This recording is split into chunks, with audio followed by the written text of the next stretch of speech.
Thank you very much for asking me to join this incredible panel and to be at least virtually at the European Cetacean Society conference. I really appreciate it. Um, Today, well, I was asked to talk about conservation. I'm a neuroscientist and I've studied dolphins and whales for over 30 years. And that has involved studying their brains, studying self-awareness, studying intelligence, but also doing a lot of work in the area of animal welfare uh, and welfare in captivity, as well as the entire captive industry and how it shapes our thinking about cetaceans.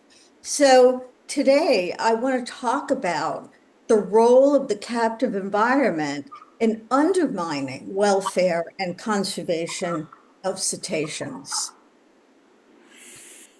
So when you think about it, most people think about conservation and animal welfare in captivity as two very separate subjects.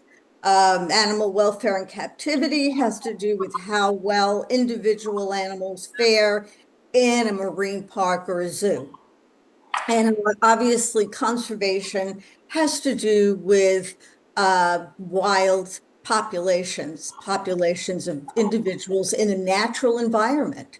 But I hope to show you here that there is a very, very real connection between what happens at marine parks and what happens in the wild. The captivity industry plays a major role in undermining protections for cetaceans in the wild. And I'm going to explain to you why I think that's the case. Now, we can look at welfare, we can look at culture. Philippa has done a lot of that work. Legal efforts. I'm working with people at George Washington University on animal law. We can, of course, look at conservation. Today, I'm going to take a big picture stance. I'm not going to talk specifically about dolphin and whale welfare in captivity because I take that as a given now. The science is in. The science tells us that these animals cannot flourish in captivity, as Tom was talking about.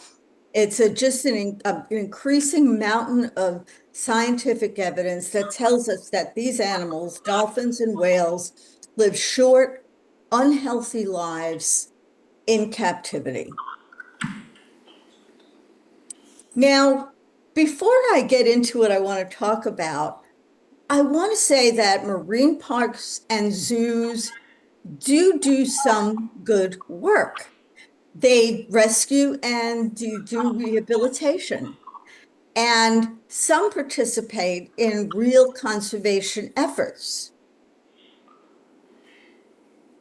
But the question today that I want to explore with you is, are these benefits offset by the rest of their activities? And I would suggest that the answer is yes. So let's look at some of these concepts or issues that surface when we think about putting wild animals on display, forcing them to do tricks, and forcing them to be in close proximity to humans. The first concept that I want to talk about is a sort of an amalgam of concepts of dominance, exploitation, objectification, and commoditization. Zoos and aquaria contribute to a culture that essentially distorts the human-animal relationship in a way that I think is completely antithetical to conservation.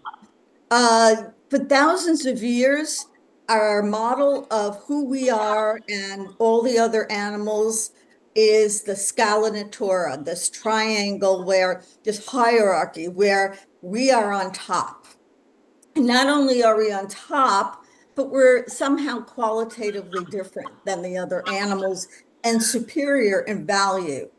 Well, I think that that is very well displayed here in another way at marine parks and how we treat the animals. It turns out that when you look at social science research, most people leave zoos and marine parks more convinced than ever of human superiority over the natural world. Stephen Keller, the late Stephen Keller, prominent social ecologist, showed this. Um, in another group of studies, people who visited marine land in Canada and who considered what they learned as results of the experience were actually more likely to agree with the notions that humans should rule over the rest of nature. So this is the message being sent by scenes like this at zoos and aquaria. Cetaceans as commodities, that's one of the bigger issues. In 2018, Forrestal did a study. He suggested that the public still mostly views cetaceans as commodities. Tom talked about, means to an end. The shift has been from a material utilization to an aesthetic interest. In other words, now we want to swim with them. We want them to heal us through dolphin-assisted therapy. We want to do all these things. They're ambassadors, objects of amusement, entertainers. So even though some of the aesthetic or the attraction to dolphins and whales has shifted a bit, it's still a commoditization of these animals. Let's look at misinformation and lack of transparency in the captivity industry. The captivity industry would like you to think that they are doing real education, and therefore that when they educate people, those people go out and they do things to promote conservation. But there's very little, if any, evidence for this. It's a pretty much still just a claim in search of evidence. And what they do is a strange amalgam of education and entertainment, which they call edutainment. But basically, it's education, it's entertainment, like you see on the left, and the term allows you to pretend that you're doing education while you're really just doing entertainment. Terry Maple, the head of the Atlanta Zoos, and his cohort said the successful zoo must be carefully and constantly marketed to the public. The messaging has to be very well designed.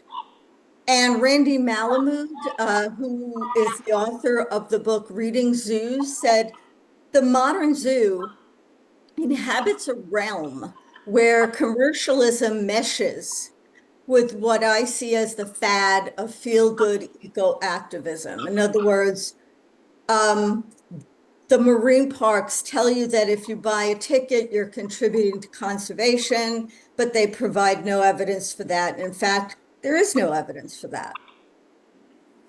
Many theme parks lean into anthropomorphism with the idea that this will inspire guests to care more about the natural world. But what they are actually providing is a message that's poor in information content, shallow thinking, and does nothing for understanding who these animals are in their real environment.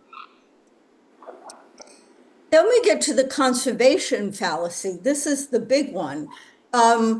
Marine parks and zoos will tell you that the animals they hold are there because they have conservation value of some kind, and the world out there is a very scary place, and animals are going extinct, and we're doing our part. But in fact, when you really look at the percentages, only 5 to 10% of zoos, aquaria, and dolphinaria are involved in real conservation programs, either in the natural habitat or in captive settings. And the amount of revenue that they spend on conservation is often less than 1% of the income generated by those facilities. So they're talking about, they're all about conservation, but they spend less than 1% of their gate receipts on real conservation. What's important to know about the conservation fallacy is that captive breeding does not equal conservation. That is the big equation that you have to always keep in mind. When you hear captive breeding, you think, oh, they're breeding animals so that they can put them back out in the wild and help repopulate the wild. No, almost all of the captive breeding done in dolphinariums and marine parks, and indeed in zoos, is done to replenish what they call the captive collection or stock of the animals, so that they make more captive individuals so that they keep their revenue stream going. The fact is that zoos and marine parks, one, tend to display species who are not endangered. So bottlenose dolphins, orcas, beluga whales, they're not endangered. There are specific populations that are in trouble. But if you go, bottlenose dolphins are found everywhere.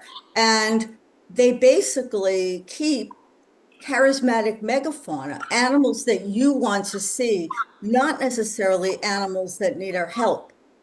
Second, it creates a false sense of security about the survival and welfare of other animals. In other words, this is an idea that Randy Malamud at Georgia State came up with. I think it's a brilliant idea, and that is that when you go to a dolphinarium or a marine park and you see an orca or a beluga whale, what the implicit message is this: don't worry about their counterparts in the wild. A short car ride away from you. They're right here. They're healthy. They're happy. And guess what? These are the lucky ones, the ones in the tanks. And finally, these facilities show animals separated from their ecology and environment. That is a very dangerous and distinctly anti-conservation message.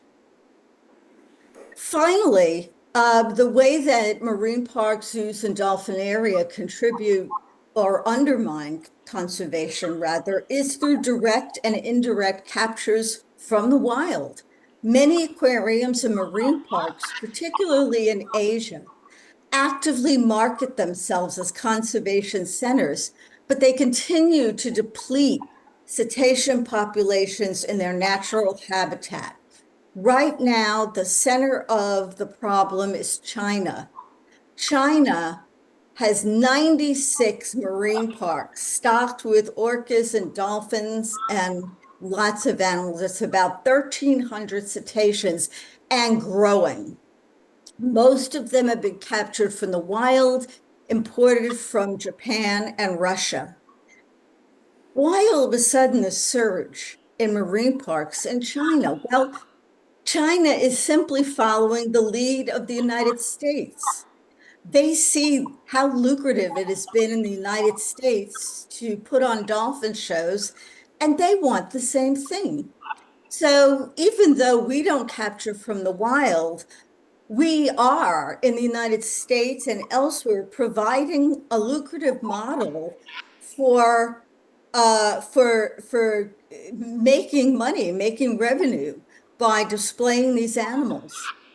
And in fact, it goes further. The public display industry has actively lobbied to prevent the International Whaling Commission from adopting measures to regulate directed hunts of small cetaceans. So the IWC has lobbied against capturing dolphins and small whales, well, orcas for marine parks. They could make it hard for China to do what they're doing, but they're not. So, in summary, if you really look at weighting the present contribution of zoos and marine parks to real conservation, I think that the evidence shows that the real conservation efforts that they do are vastly outweighed by anti-conservation messaging, objectification, commoditization, misinformation, conservation fallacy, and direct and indirect captures. And this has a big influence on how we view cetacea and our understanding of and motivation to protect them in the wild. So thank you very much. I appreciate the time.